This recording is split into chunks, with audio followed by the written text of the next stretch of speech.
You See What I See, exclusive on Spotify. Download Anchor untuk bikin podcastmu gratis.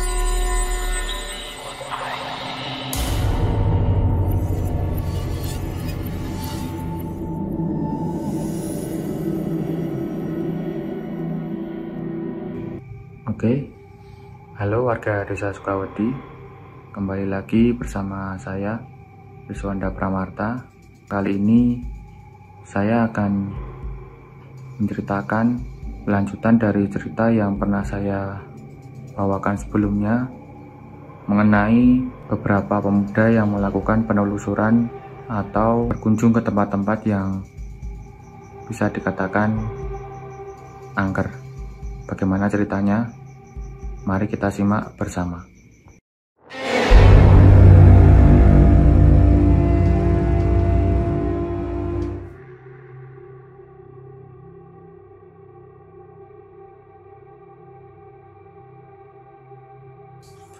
Setelah melihat hasil foto dan rekaman di hotel, rasanya kami semua tidak percaya.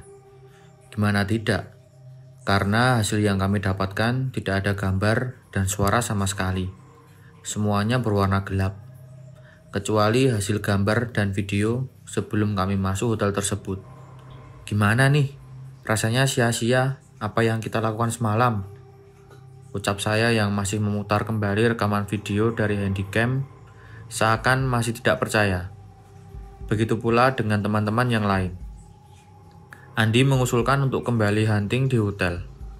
Tapi saya dan teman yang lain keberatan. Karena paling tidak kita harus mencari lokasi baru. Kalau ke Lawang Sewu pada setuju nggak? Usul Doni ke teman-teman yang masih pada tiduran di sofa dan kasur lipat. Wah, ojo kuwi. Luwih medeni, Des. Gah, wedi aku. Protes Farid yang mendengar usulan Doni. Saya juga memaklumi kalau Farid segitu takutnya. Mengingat yang dituju adalah Lawang Sewu. Kalau dibandingkan dengan Lawang Sewu yang sekarang, mungkin mulut Farid tidak akan mengucapkan kalimat tersebut. Gimana kalau kita cek lokasi Lawang Sewunya siang dulu? Kita lihat sikon dulu di sana. Kalau memang nggak memungkinkan, ya jangan dilanjut. Mendengar penjelasan saya, teman-teman yang lain sejenak berpikir dan mereka setuju. Lebih masuk akal, kata Farid. Kira-kira apa yang kalian pikirkan dengan Lawang Sewu? Bangunan bersejarah peninggalan penjajah? Atau simbol landmark kota Semarang yang menjadi saksi pertemuan 5 hari di Semarang? Atau hanya bangunan yang megah tapi horor banyak demitnya? Tetapi kami saat itu mengenal Lawang Sewu bukan karena dari bangunannya atau kisah horornya, tapi sosok yang tinggal di halaman belakang Lawang Sewu dan menjadi juru kunci Lawang Sewu. Mungkin sebagian teman-teman ada yang kenal beliau. Bagi yang belum kenal, saya perkenalkan beliau adalah Mbah Tunggak. Mbah Tunggak ini dari zaman penjajahan merupakan veteran yang ikut andil dalam sejarah bangsa Indonesia. Tapi fisik beliau masih bugar seperti umur 50 tahun. Beliau bisa menempati Lawang Sewu dan menjadi juru kuncinya atas mandat dari mantan Presiden Soeharto. Kami ditunjukkan salah satu foto sejarah beliau bersama Pak Harto menanam sejumlah tanaman di Lawang Sewu.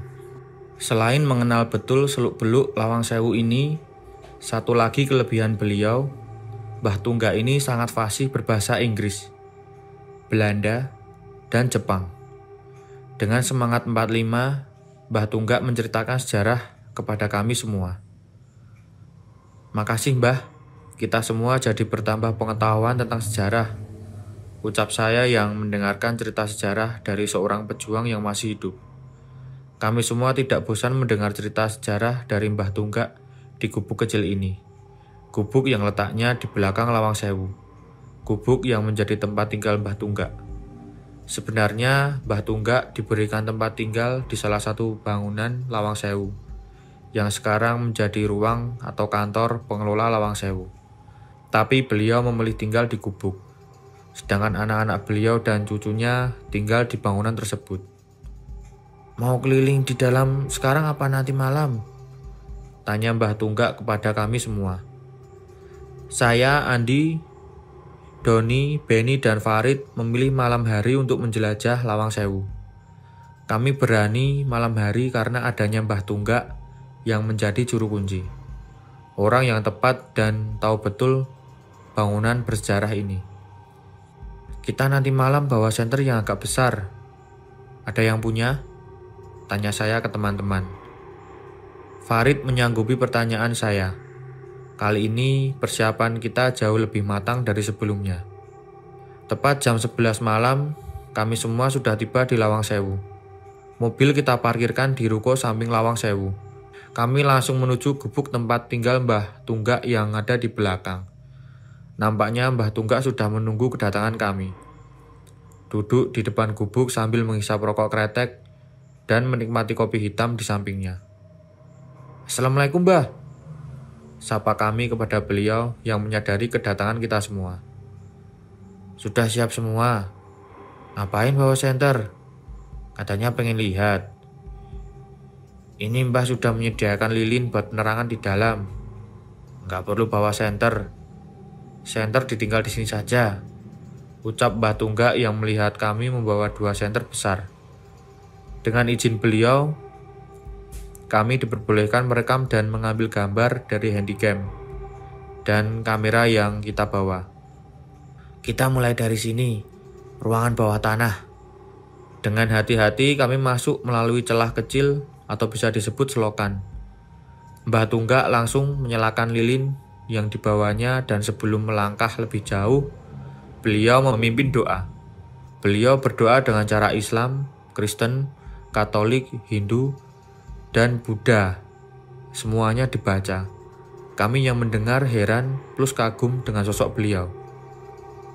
"Liputan, utamakan liputan," ucap Andi ke Doni dan Beni yang memegang handycam.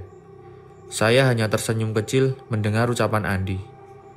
Suara air semata kaki yang menggenang terdengar karena langkah kaki ini berjalan menyusuri lorong bawah tanah Lawang Sewu. Mbah Tunggak menceritakan apa yang pernah terjadi di dalam sini, mulai dari zaman era Belanda hingga penjajahan Jepang. Dari penjara berdiri yang hanya cukup ditempati 2 orang sampai 4 orang, dan penjara duduk bagi yang melawan Jepang. Yang belum mati juga di penjara duduk atau jongkok. Tentara Jepang akan mengisi air di penjara tersebut untuk menenggelamkan tahanan di penjara duduk atau jongkok. Semua bergidik ngeri mendengar cerita Mbah Tunggak. Tidak ada yang berani berjalan yang paling belakang. Semua berjajar. Kecuali di saat pindah ruang ke sisi ruang lainnya, semua harus gantian memasukinya. Tidak semua ruang bawah tanah yang terhubung memiliki akses pintu yang mudah untuk dilalui.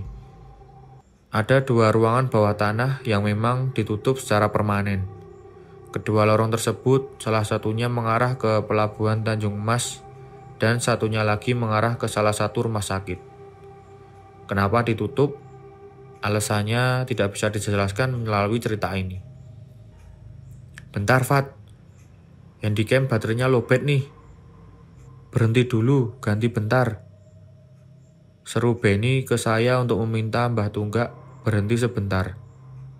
Kita berhenti di lorong yang ternyata pada tahun 2007 adalah salah satu lokasi uji nyali dalam acara dunia lain. Teman-teman yang lain mendengar cerita Mbah Tunggak dengan serius tentang masa lalu ruangan bawah tanah ini di masa penjajahan Jepang. Sementara Beni fokus mengganti baterai handycam yang dia bawa. Saya lagi melihat Mbah Tunggak yang tidak merasakan panas sedikit pun akibat dari tetesan lilin yang beliau pegang di tangannya. Kami mendengar langkah kaki menghampiri keberadaan kami. Kata itu cukup mewakili perasaan takut yang kami rasakan. "Hoi, ojo ganggu putuku," bentak Mbah Tunggak ke arah lorong gelap di sisi belakang kami. Mbah Tunggak meminta kami jalan di depan. sedangkan beliau ada di belakang kami. Mata ini tak sanggup melihat apa yang kita lihat di sisi lorong berikutnya. Sungguh pemandangan yang rasanya kita semua berharap ini hanyalah mimpi belaka. Berdiri melayang sosok perempuan dengan wajah penuh luka dan berambut panjang, tersenyum cekikian menatap kami. Untuk pertama kalinya, saya dan teman-teman melihat penampakan begitu jelas. Sangat beda apa yang kita lihat selama ini di film-film. Mbah Tunggak langsung melangkah ke depan mencegah kami supaya tidak lari. Terlihat mulut Mbah Tunggak komat kamit membaca doa. Tapi mulut kami semua terkunci, tak satu pun dari kita yang sanggup mengucapkan doa. Bahkan hanya untuk mengucapkan istighfar saja, mulut ini tidak sanggup berkata. Setelah penampakan di depan kami ini hilang, Mbah Tunggak mengajak kami keluar dari ruang bawah tanah secepatnya. Melalui tangga dari ruang bawah tanah menuju ke gedung bagian sayap kanan Lawang Sewu. Kami semua sekarang sudah berada di gedung Lawang Sewu yang di bagian sayap kanan. Suasananya lembab, tapi tak selembab ruang bawah tanah. Saya, Andi, Doni, Benny, dan Farid masih merasa ngeri dengan kejadian penampakan di ruang bawah tanah. Harusnya penampakan yang kita lihat di ruang bawah tanah sudah cukup memberikan alasan untuk mengakhiri perjalanan kami. Namun, rasa penasaran lebih jauh mengalahkan niat kami untuk mengakhiri. "Mbah, kok bau amis darah ya?" Saya bertanya ke Mbah Tunggak karena indera penciuman hidung ini mencium bau seperti bau darah yang masih segar dan terasa sangat pekat di hidung. Teman-teman yang lain juga merasakan hal yang sama.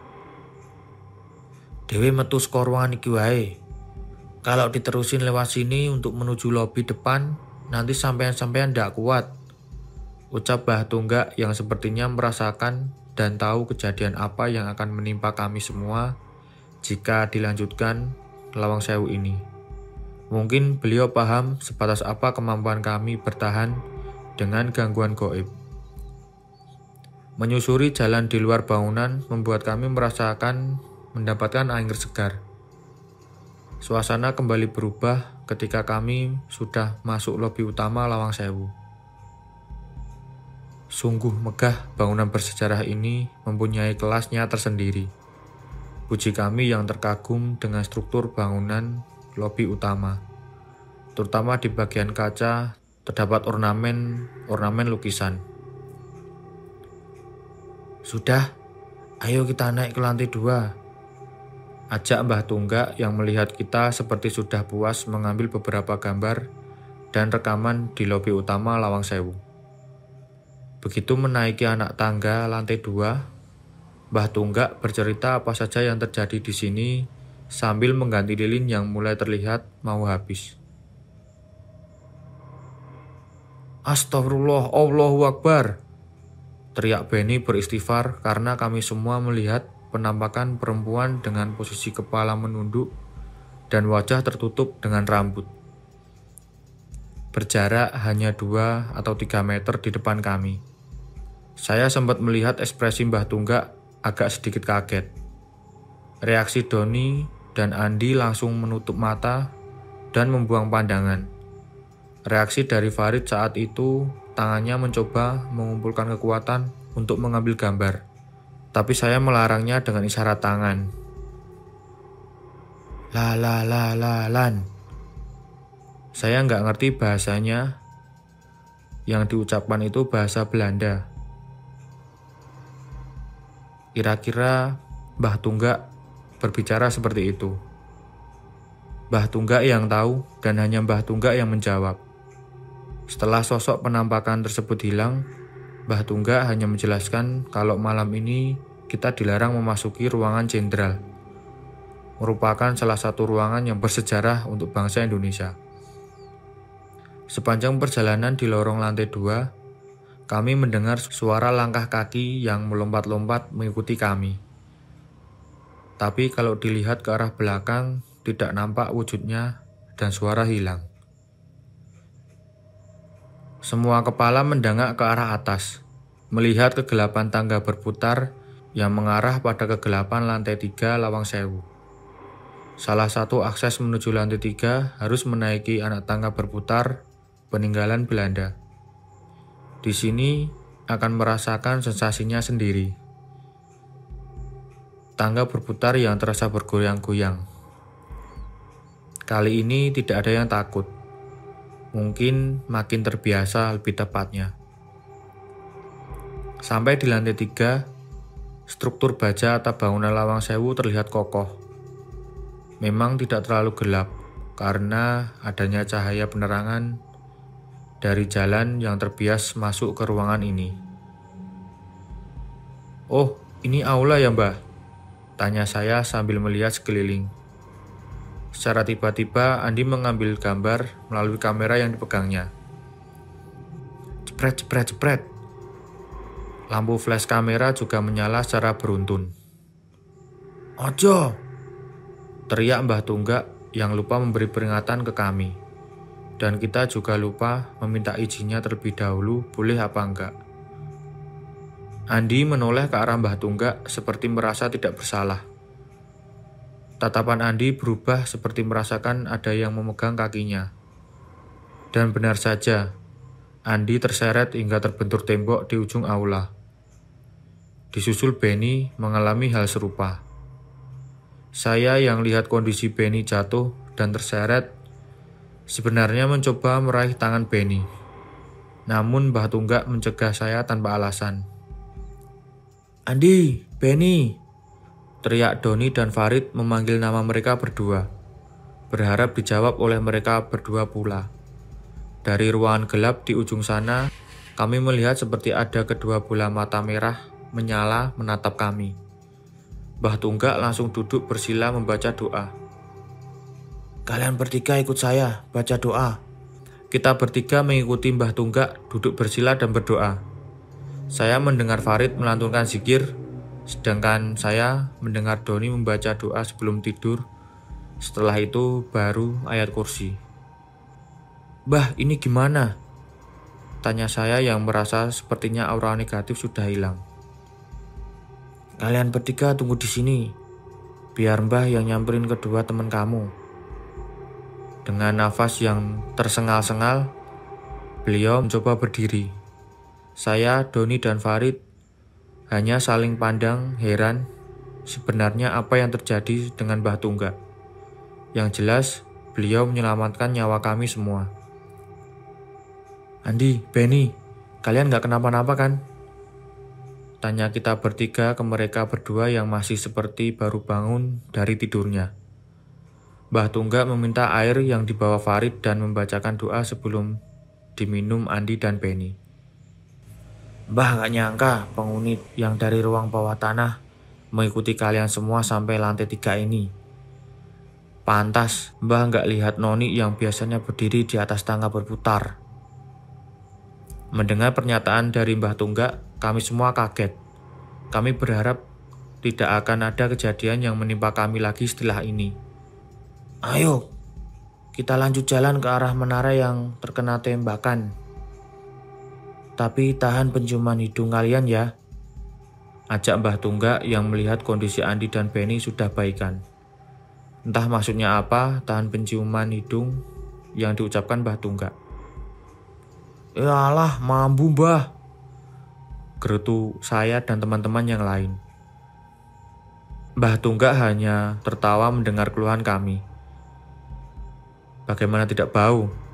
Jalan menuju ke arah menara ini adalah ruangan yang dulunya ini adalah tandon atau tadah air, dan ruangan itu sekarang dipenuhi kelelawar beserta kotoran-kotorannya yang kira-kira setebal 2 bungkus rokok. Sampai di pilar menara bagian depan utama Lawang Sewu, kita bisa melihat Tugu Muda dengan jelas. Di pilar menara utama ini juga terjadi sejarah. Tembakan meriam dari Museum Mandala Bhakti mengenai struktur baja pilar utama. Sisa-sisa meriam saat itu masih ada dan bisa dilihat. "Dulu terjadi pertempuran di sini," Salah satunya pertempuran 5 hari di Semarang melawan Jepang. Dari Tugu Muda sampai daerah Kaligawe, pertempuran pecah. Banyak para pejuang yang gugur. Para pejuang melawan tentara Jepang dengan senjata seadanya. Benar-benar seadanya. Melawan senjata modern. Para pejuang itu rakyat biasa dan tentara Indonesia. Semua bersatu melawan Jepang. Yang tertangkap, kami semua sudah tahu resikonya. Jika beruntung, maka kepala kami akan dipenggal di sungai belakang Lawang Sewu. Jika kurang beruntung, maka kami akan merasakan penjara pendem, mati secara perlahan. Mbah Tunggak menceritakan dengan mata berkaca-kaca. Kami pun yang mendengar merasakan hal yang sama. Rasa takut penampakan selama kita melihat dan merasakan di Lawang Sewu, kami lupakan. Kami lebih merasakan perjuangan para pahlawan yang rela mempertaruhkan nyawa untuk kemerdekaan. Mata ini tak sanggup lagi membendung. Menetes air mata kami. Tidak ada isak tangis, hanya tetesan air mata yang mengalir dari kedua mata kami tanpa ada suara. Kamu punya pengalaman horor? Kirim ceritamu ke podcast.ceritahoror@gmail.com.